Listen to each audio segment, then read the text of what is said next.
Hi hello welcome back to my channel ಅನಿರೀಕ್ಷಿತ ಮದುವೆ ಭಾಗ 6. ಇನ್ನೂ ಯಾರು ಚಾನಲ್ನ ಸಬ್ಸ್ಕ್ರೈಬ್ ಮಾಡಿಲ್ಲ, ಈಗಲೇ ಹೋಗಿ ದಯವಿಟ್ಟು ಸಬ್ಸ್ಕ್ರೈಬ್ ಮಾಡ್ಕೊಂಡು ನೋಡಿ. ಎಲ್ಲರ ಊಟ ಮಾಡಿದ ನಂತರ ಕ್ಯಾರಿಯರ್ನ ತಗೊಂಡು ಹೋಗ್ತಾ ಇದ್ದೀವಿ ಎಂದು ಹೇಳಿ ಹೊರಗಡೆ ಬರ್ತಾ ಜಾನ್ವಿ ಹಿಂದಕ್ಕೆ ತಿರುಗಿ ಆರ್ಯನ್ ಕಡೆ ನೋಡಿದ್ಲು.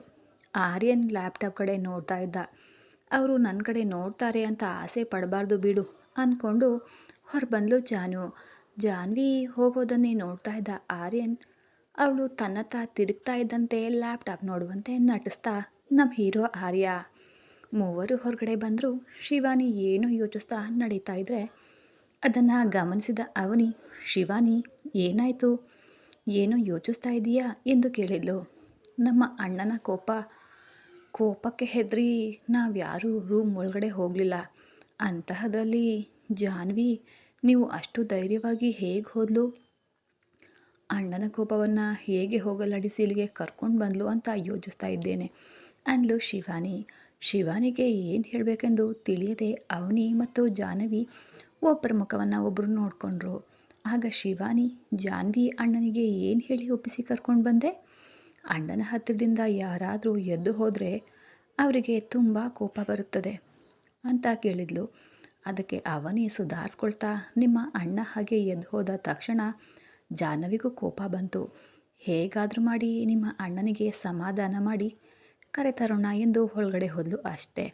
ಹಾಗೆಯೇ ನಿಮ್ಮ ಅಣ್ಣ ಜಾಹ್ನವಿ ಮಾತನ್ನು ತಳ್ಳಿ ಹಾಕಲಾರದೆ ಬಂದಿದ್ದಾರೆ ಅನಿಸುತ್ತೆ ಎಂದು ನಿಟ್ಟುಸಿರನ್ನು ಬಿಡ್ತಾ ಜಾಹ್ನವಿ ಕಡೆ ಹೇಗೋ ಮ್ಯಾನೇಜ್ ಮಾಡಿದೆ ಕಣೆ ಅನ್ನುವಂತೆ ನೋಡಿದ್ಲು ಅವನಿ.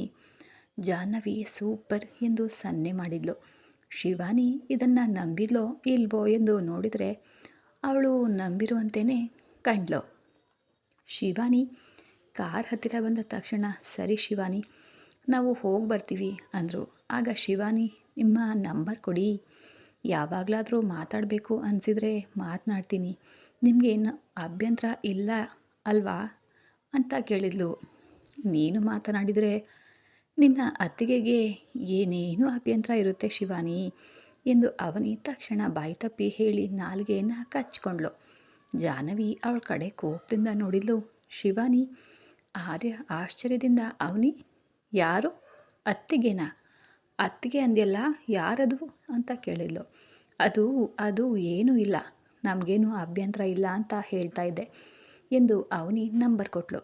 ಜಾಹ್ನವಿ ಕೂಡ ಶಿವಾನಿ ನಂಬರ್ ಪಡೆದು ನೀನು ಯಾವಾಗ ಬೇಕಾದರೂ ಕಾಲ್ ಮಾಡಬಹುದು, ನಾನೇನು ಅಂದ್ಕೊಳ್ಳಲ್ಲ ಅಂದ್ಲು.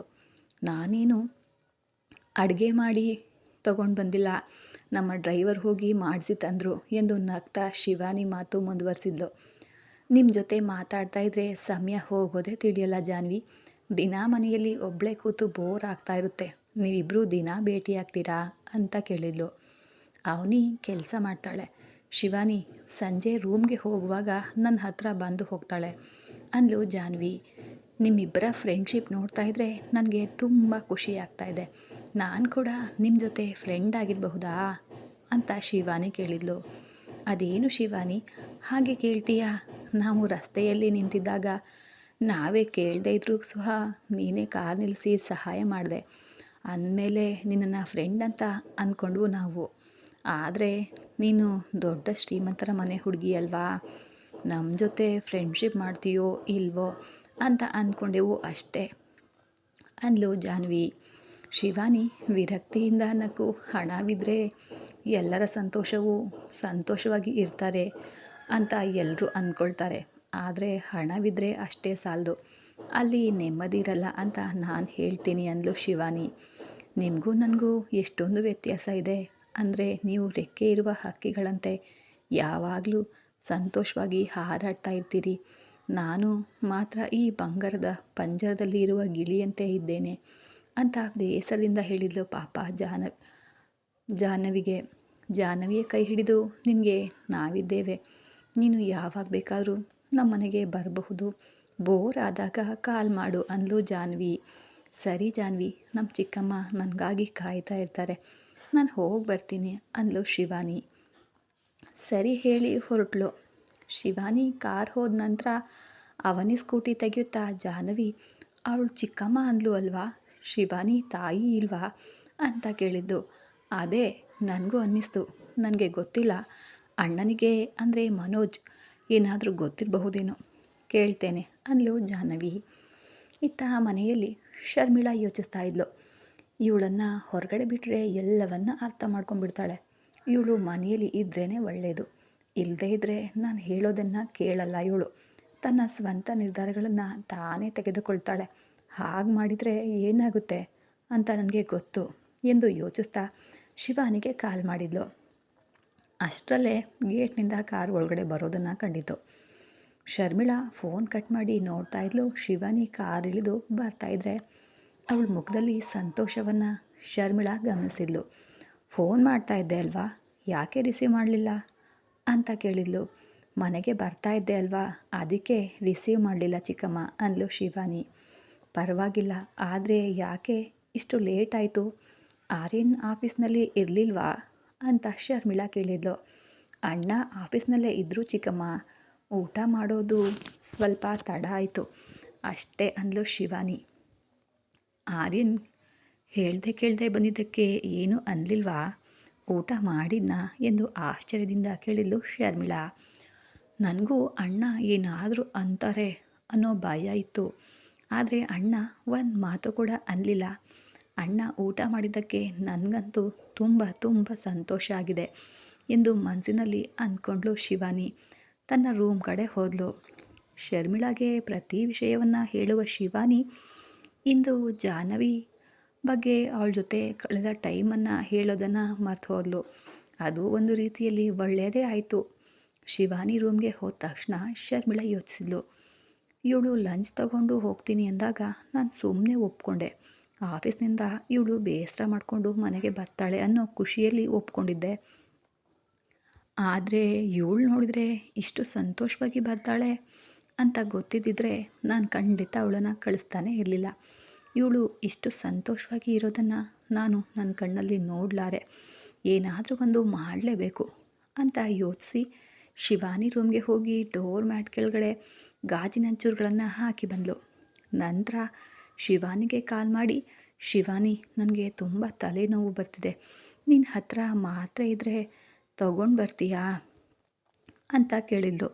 ಇದೇ ಚಿಕ್ಕಮ್ಮ, ನಾನು ಇವಾಗಲೇ ತರ್ತೀನಿ ಅಂತ ಶಿವಾನಿ ಮಾತ್ರೆಯನ್ನು ತಗೊಂಡು ಚಿಕ್ಕಮ್ಮನಿಗಾಗಿ ಓಡೋಡಿ ಬಂದಳು ಶರ್ಮಿಳಾ ರೂಮ್ಗೆ. ಶರ್ಮಿಳಾ ಬೆಡ್ ಮೇಲೆ ತಲೆ ಹಿಡ್ಕೊಂಡು ಮಲಗಿರುವಂತೆ ನಟಿಸ್ತಾ ಇದ್ಲು. ಚಿಕ್ಕಮ್ಮ ಮಾತ್ರೆ ಎನ್ನುತ್ತಾ ಡೋರ್ ಮ್ಯಾಟ್ ಮೇಲೆ ಕಾಲಿಟ್ಲು ಪಾಪ. ಶಿವಾನಿ ಅಬ್ಬಾ ಅಮ್ಮ ಎಂದು ನೋವಿನಿಂದ ಕಿರ್ಚ್ತಾ ಅಲ್ಲೇ ಕಾಲು ನೋಡಿಕೊಂಡ್ಳು. ಕಾಲಿಗೆ 2 ಗಾಜಿನ ಚೂರುಗಳು ಚುಚ್ಚಿದ್ವು. ಪಾಪದ ಹುಡುಗಿ, ರಕ್ತ ಬರ್ತಾ ಇದ್ರೆ ಅವಳು ನೋವಿನಿಂದ ಒದ್ದಾಡ್ತಾ ಇದ್ಲು. ಇದನ್ನು ನೋಡಿ ಶರ್ಮಿಳಾ ಮನಸ್ಸಿಗೆ ಸಂಭ್ರಮ. ರಾಕ್ಷಸಿ ಇವಳು, ಈಗ ನನಗೆ ಖುಷಿಯಾಯಿತು ಅಂದ್ಕೊಂಡು ಆ ರಾಕ್ಷಸಿ ಅಂದ್ಕೊಂಡು ಹೊರಗಡೆ ಮಾತ್ರ ನಾಟಕ ಮಾಡ್ತಾ, ಅಯ್ಯೋ ಏನಾಯ್ತಪ್ಪ ಶಿವಾನಿ, ಈಗ ನೋಡು ಶಿವಾನಿ ಏನಾಯಿತು, ನನಗೆ ಮಾತ್ರೆ ತರಲು ಅಂತ ಬಂದು ನಿನ್ನ ಕಾಲಿಗೆ ಗಾಯ ಮಾಡಿಕೊಂಡೆ ಅಂತ ಅಳುವಂತೆ ನಟಿಸಿದ್ಲು. ಕೆಲಸದವರಿಗೆ ಫಸ್ಟ್ ಏಡ್ ಕಿಟ್ ತರಲು ಕೂಡ ಹೇಳಿದ್ಲು. ಹೀಗೆ ಒಂದಿನ ಮನೋಜ್ ಕೆಲಸದ ಮೇಲೆ ಬೆಳಿಗ್ಗೆನೇ ಆಫೀಸ್ಗೆ ಹೋದ. ಪಕ್ಕದ ಮನೆ ಮಗು ಆಟವಾಡ್ತಾ ಇದ್ದಾಗ ಜಾಹ್ನವಿ ಮಗು ಜೊತೆ ಸ್ವಲ್ಪ ಹೊತ್ತು ಆಟ ಆಡಿ ಸ್ನಾನ ಮಾಡ್ಕೊಂಡು ಬರ್ತೀನಿ ಎಂದು ಮಗು ರೂಮ್ನಲ್ಲೇ ಇದ್ದಿದ್ದರಿಂದ ಬಾಗಿಲನ್ನ ಹಾಕ್ತೆ ಹಾಗೆ ಸ್ನಾನಕ್ಕೆ ಹೋದ್ಲು. ಮಗು ಆಟ ಆಡ್ತಾ ಇರುವಾಗ ಅವರ ಅಮ್ಮ ಕರೆಯೋದು ಕೇಳಿಸಿ ಆಟದ ಸಾಮಾನುಗಳನ್ನೆಲ್ಲ ಪಾಪು ಅಲ್ಲೇ ಬಿಟ್ಟು ಹೊರಗಡೆ ಓಡಿ ಹೋದ. ಜಾಹ್ನವಿ ಬಾತ್ರೂಮ್ನಲ್ಲಿದ್ಲು. ಅಷ್ಟರಲ್ಲಿ ಆರ್ಯನ್ ಮನೋಜ್ಗೆ ಕಾಲ್ ಮಾಡ್ತಾ ಬಂದನು. ಆದರೆ ಅವನ ಫೋನ್ಗೆ ಕನೆಕ್ಟೇ ಆಗಲಿಲ್ಲ. ವೇದಾಂತ್ಗೆ ಕಾಲ್ ಮಾಡಿದರೆ ನಾನು ಆಫೀಸ್ಗೆ ಹೊರಟೆ ಎಂದನು. ಮನೋಜ್ ಬಗ್ಗೆ ಕೇಳಿದರೆ ನನಗೆ ಗೊತ್ತಿಲ್ಲ ಕಣೋ ಅಂದ. ಸರಿ, ನಾನು ನೋಡಿಕೊಂಡೇ ಬರ್ತೀನಿ ಅಂತ ಆರ್ಯನ್ ಹೊರಟ. ಹೋಗುವ ದಾರಿಯಲ್ಲೇ ಮನೋಜ್ನ ಮನೆ ಇರೋದ್ರಿಂದ ಅವನಿಗಾಗಿ ಅಲ್ಲಿಗೆ ಹೋದನು ಆರ್ಯನ್. ಮನೆ ಹತ್ರ ಕಾರ್ ನಿಲ್ಲಿಸಿ ಒಳಗಡೆ ಬಂದು ಬಾಗಿಲ ಬಳಿ ನಿಂತ್ಕೊಂಡು ಮನೋಜ್ ಮನೋಜ್ ಎಂದು ಕೂಗಿದನು. ಯಾರೂ ಹೊರಗೆ ಬರದೇ ಇದ್ದಾಗ ಎಷ್ಟು ಕರೆದರೂ ಯಾರು ಬರ್ತಾ ಇಲ್ವಲ್ಲ, ಬಾಗಿಲು ತೆಗೆದೇ ಇದೆ ಅಂದಮೇಲೆ ಎಲ್ಲಿಗೆ ಹೋಗಿರ್ತಾರೆ ಎಂದು ಯೋಚಿಸ್ತಾ ಒಳಗಡೆ ಹೋದನು ಆರ್ಯ. ಅದೇ ಸಮಯದಲ್ಲಿ ಜಾಹ್ನವಿ ಕೇವಲ ಟವಲ್ ಸವರಿಕೊಂಡು ಬಾತ್ರೂಮ್ನಿಂದ ಹೊರಬಂದಳು. ಆರ್ಯನ್ಗೆ ಹಾಲ್ನಲ್ಲಿ ಯಾರೂ ಕಾಣಿಸಲಿಲ್ಲ. ಎಲ್ಲಿಗೆ ಹೋದರು ಎಂದು ಯೋಚಿಸ್ತಾ ಇರುವಾಗ ರೂಮ್ನಿಂದ ಜಾನು ಜೋರಾಗಿ ಕಿರ್ಚುವ ಸದ್ದು ಕೇಳಿಸ್ತು.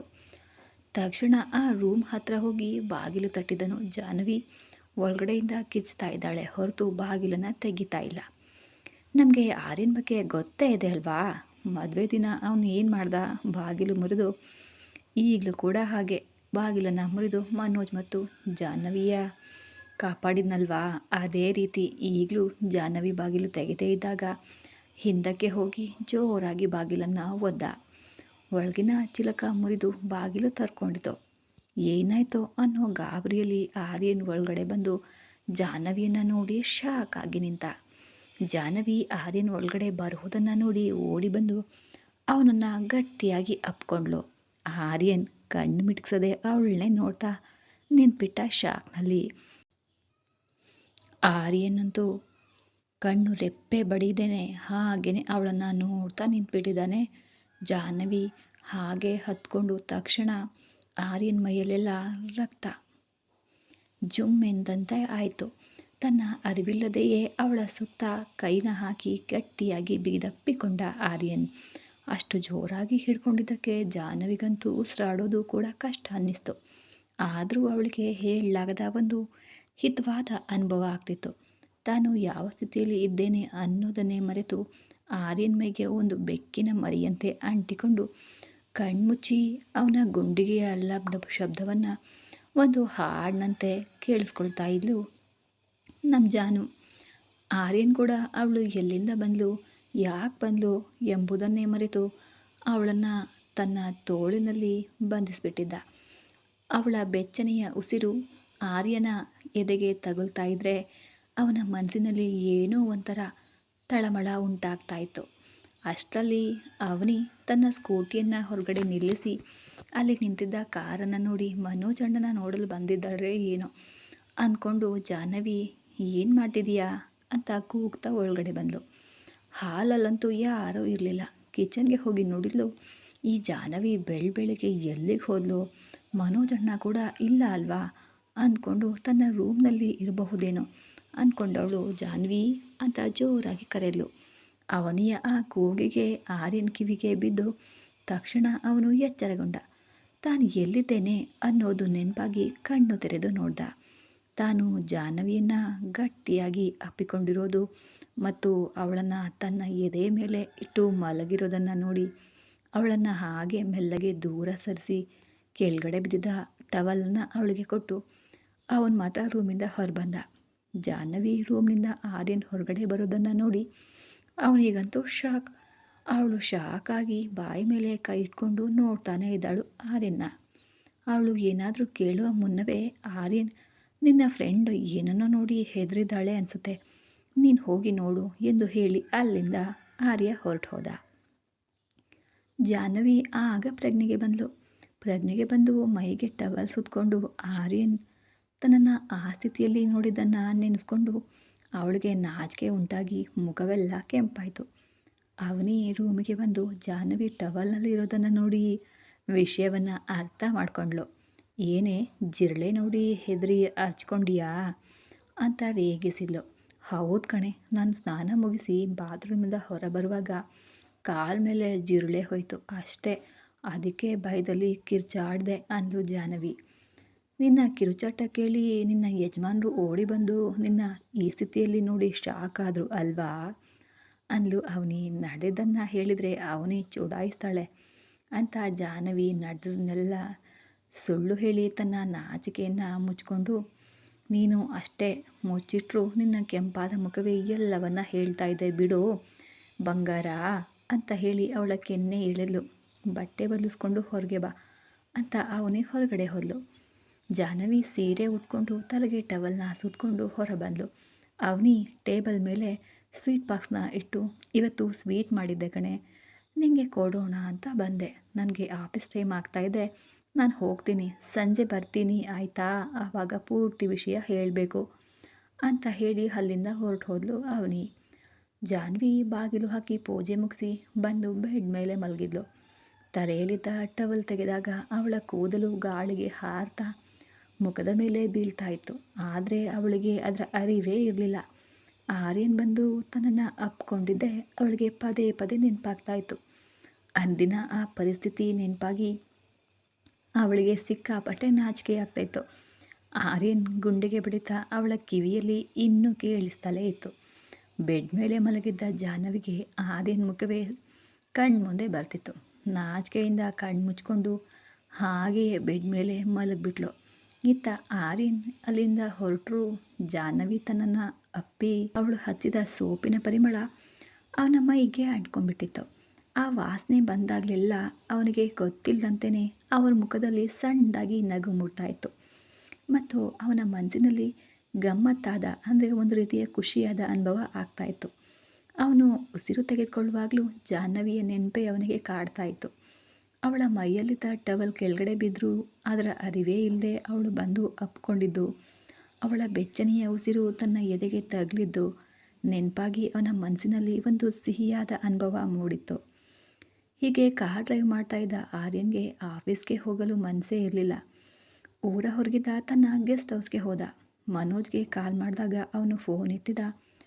ಮನೋಜ್, ಇವತ್ತು ನಾನು ಆಫೀಸ್ಗೆ ಬರ್ತಾ ಇಲ್ಲ, ನೀನು ಮತ್ತು ವೇದಾಂತ್ ಎಲ್ಲವನ್ನ ನೋಡ್ಕೊಳ್ಳಿ ಅಂತ ಹೇಳಿ. ಅದೇನು ಆರ್ಯನ್, ಇವತ್ತು ತುಂಬ ಇಂಪಾರ್ಟೆಂಟ್ ಮೀಟಿಂಗ್ ಇದೆ ತಾನೇ, ನೀನು ಹೀಗೆ ಮಾಡ್ತಿದ್ದೀಯಲ್ಲ ಅಂದ ಮನೋಜ್. ನಿಮ್ಮಿಬ್ಬರ ಮೇಲೆ ನನಗೆ ನಂಬಿಕೆ ಇದೆ ಕಣೋ, ನೀವೇ ಎಲ್ಲವನ್ನ ನೋಡ್ಕೊಳ್ಳಿ, ಪ್ಲೀಸ್ ನನ್ನನ್ನು ಇವತ್ತು ಡಿಸ್ಟರ್ಬ್ ಮಾಡಬೇಡಿ ಅಂತ ಫೋನ್ನ ಕಟ್ ಮಾಡಿದ ಆರ್ಯ. ಇವನಿಗೆ ಏನಾಗಿದೆ ಇವತ್ತು, ಬೆಳಗ್ಗೆ ಆಫೀಸ್ನಲ್ಲಿ ಇರಬೇಕಾದವನು ಹೀಗೆ ಹೇಳಿ ಮಾಡ್ತಾ ಇದ್ದಾನಲ್ಲ. ನಾವು ಎಷ್ಟು ಆತುರವಾಗಿ ಬಂದಿದ್ದೀವಿ ಮೀಟಿಂಗ್ಗೋಸ್ಕರ, ಇವನು ನಮಗೆ ನೋಡಿಕೊಳ್ಳಲು ಹೇಳಿ ಫೋನ್ ಕಟ್ ಮಾಡಿದ್ದಾನೆ. ಅಪ್ಪ, ಇವನನ್ನು ಅರ್ಥ ಮಾಡ್ಕೊಳ್ಳೋದು ನಮ್ಮ ಕೈಲಿ ಆಗಲ್ಲ ಅಂದ ವೇದಾಂತ್. ಆರ್ಯನ್ ಮನಸ್ಸು ಸರಿ ಇಲ್ಲದೆ ಇದ್ದಾಗ ಹೀಗೆ ತಾನೇ ಮಾಡ್ತಾನೆ ಅಂತ ನಮಗೆ ಗೊತ್ತಲ್ವ ವೇದಾಂತ್. ಸರಿ ಬಿಡು, ನಾವೇ ನೋಡ್ಕೊಳ್ಳೋಣ, ಏನಾದರೂ ಡೌಟ್ ಬಂದರೆ ಆಮೇಲೆ ಅವನಿಗೆ ಕಾಲ್ ಮಾಡೋಣ, ಈಗ ಕೆಲಸ ನೋಡು ಅಂದ ಮನೋಜ್. ಸರಿ. ಗೆಸ್ಟ್ ಹೌಸ್ ಸೇರಿದ ಆರ್ಯನ್ ಫ್ರಿಜ್ನಿಂದ ವಿಸ್ಕಿ ತೆಗೆದು ಗ್ಲಾಸಿಗೆ ಸುರ್ಕೊಂಡು, ಪ್ರೀತಿಸಿದರೆ ಕೊನೆವರೆಗೂ ಇರಬೇಕಲ್ವಾ, ಮಧ್ಯದಲ್ಲಿ ನಮ್ಮನ್ನು ಸಾಯಲು ಬಿಟ್ಟು ನೀವು ಮಾತ್ರ ಆರಾಮವಾಗಿ ಮದುವೆಯಾಗಿ ಗಂಡನ ಜೊತೆ ಸಂತೋಷವಾಗಿ ಇರ್ತೀರಾ, ನಾವು ಮಾತ್ರ ನಿಮಗಾಗಿ ಹುಚ್ಚರಂತೆ ಅಲಿಬೇಕಾ, ಅದಕ್ಕೆ ನನಗೆ ಹೆಣ್ಮಕ್ಳು ಅಂದರೆ ಅಸಹ್ಯ ಅಂತ ತನ್ನ ಮನದಲ್ಲೇ ನೊಂದ್ಕೊಳ್ದ ಆರ್ಯ. ಇಷ್ಟು ವರ್ಷಗಳಿಂದ ನನ್ನ ಲೋಕದಲ್ಲಿ ನಾನು ಬದುಕ್ತಾ ಇದ್ದರೆ ನಿನಗೆ ತಾಳಿ ಕಟ್ಟಿದ್ದೇನೆ ಎಂಬ ಕಾರಣಕ್ಕೆ ನನ್ನ ಮನಸ್ಸಿನಲ್ಲಿ ಒಳಗಡೆ ಬರಲು ಟ್ರೈ ಮಾಡ್ತಾ ಇದೀಯಾ. ನಿನ್ನನ್ನು ಯಾವ ಹೆಣ್ಣನ್ನು ನನ್ನ ಮನಸ್ಸಿನ ಒಳಗಡೆ ಬಿಟ್ಕೊಳ್ಳಲ್ಲ ನಾನು ಅಂತ ಕುಡಿತಾ ಕೂತ. ಒಮ್ಮೆ ತಪ್ಪು ಮಾಡಿದೆ, ಆ ತಪ್ಪಿಗೆ ಈಗ ನರ್ಕ ಅನುಭವಿಸ್ತಾ ಇದ್ದೇನೆ. ಗೆಳೆಯನಿಗಾಗಿ ನಿನಗೆ ತಾಳಿ ಕಟ್ಟಿದೆ ಹೊರತು ನಿನಗೆ ನನ್ನ ಮನಸ್ಸಿನಲ್ಲಿ ಯಾವ ಸ್ಥಾನ ನೀಡಲು ಅಲ್ಲ ಅಂತ ಅಂದ್ಕೊಂಡು ಫುಲ್ ಕುಡಿದು ಮಲಗಿದ ಆರ್ಯ. ಆದರೆ ಅವನ ನಿದ್ರೆಯಲ್ಲೂ ಕೂಡ ಅವನ ಕಣ್ಮುಂದೆ ಜಾಹ್ನವಿಯ ಸುಂದರ ನಗುಮುಖವೇ ಕಾಣಿಸ್ತಾ ಇತ್ತು. ಅವಳನ್ನು ಕಂಡ ತಕ್ಷಣ ಅವನ ಮನಸ್ಸಿನಲ್ಲಿದ್ದ ನೋವು ಸ್ವಲ್ಪವಾಗಿ ಮರೆಯಾಗಿ ಕರಗಿ ಹಿತವಾದ ಅನುಭವ ನೀಡ್ತಿತ್ತು ಅವನಿಗೆ. ಆ ಒಂದು ನೆಮ್ಮದಿಯಿಂದಾನೇ ಆರ್ಯನ ಕಣ್ಮುಚ್ಚಿ ನಿದ್ದೆ ಮಾಡಲು ಶುರು ಮಾಡ್ದ. ಹೀಗೆ ಮಧ್ಯಾಹ್ನ ಅವನೇ ಜಾಹ್ನವಿಗೆ ಕಾಲ್ ಮಾಡಿ, ಒಂದು ಪಾರ್ಟಿಗೆ ಹೋಗಬೇಕು ಜಾಹ್ನವಿ, ನಾನು ಬರೋ ಅಷ್ಟರಲ್ಲಿ ನೀನು ರೆಡಿಯಾಗಿರು ಎಂದು ಹೇಳಿ ಕಾಲ್ನ ಕಟ್ ಮಾಡಿದ್ಲು ಅವನಿ. ಇವಳು ಯಾವತ್ತೂ ಇಷ್ಟೇ ಅರ್ಧಂಬರ್ಧ ಹೇಳ್ತಾಳೆ ಅಂದ್ಕೊಂಡು ಜಾಹ್ನವಿ ಯೋಚಿಸ್ತಾ ಇದ್ಲು. ಈ ಕಡೆ ಜಾಹ್ನವಿ ಅವನಿ ಜೊತೆ ಪಾರ್ಟಿಗೆ ಹೋಗ್ತಾಳಾ ಇಲ್ವಾ ಅನ್ನೋದು ಮುಂದಿನ ಸಂಚಿಕೆಯಲ್ಲಿ ನೋಡೋಣ. ಅಲ್ಲಿವರೆಗೂ ಬಾಯ್ ಬಾಯ್. ಹಾಗೆ ಆರ್ಯನ ಲೈಫಲ್ಲಿ ಏನಾಗಿದೆ, ಅವನಿಗೆ ಮೋಸ ಆಗಿದೆಯಾ ಅನ್ನೋದನ್ನು ಮುಂದೆ ತಿಳ್ಕೊತಾ ಹೋಗೋಣ. ಅದಕ್ಕೋಸ್ಕರ ನೀವು ಮಿಸ್ ಮಾಡದೆ ಎಪಿಸೋಡ್ಗಳನ್ನು ಕಂಟಿನ್ಯೂ ಆಗಿ ನೋಡಿ. ಹಾಗೆ ನಮಗೆ ಸಪೋರ್ಟ್ ಮಾಡೋರು ದಯವಿಟ್ಟು ನಮ್ಮ ಮೆಂಬರ್ಶಿಪ್ಪನ್ನು ತಗೊಂಡು ಸಪೋರ್ಟ್ ಮಾಡಿ. ಧನ್ಯವಾದಗಳು.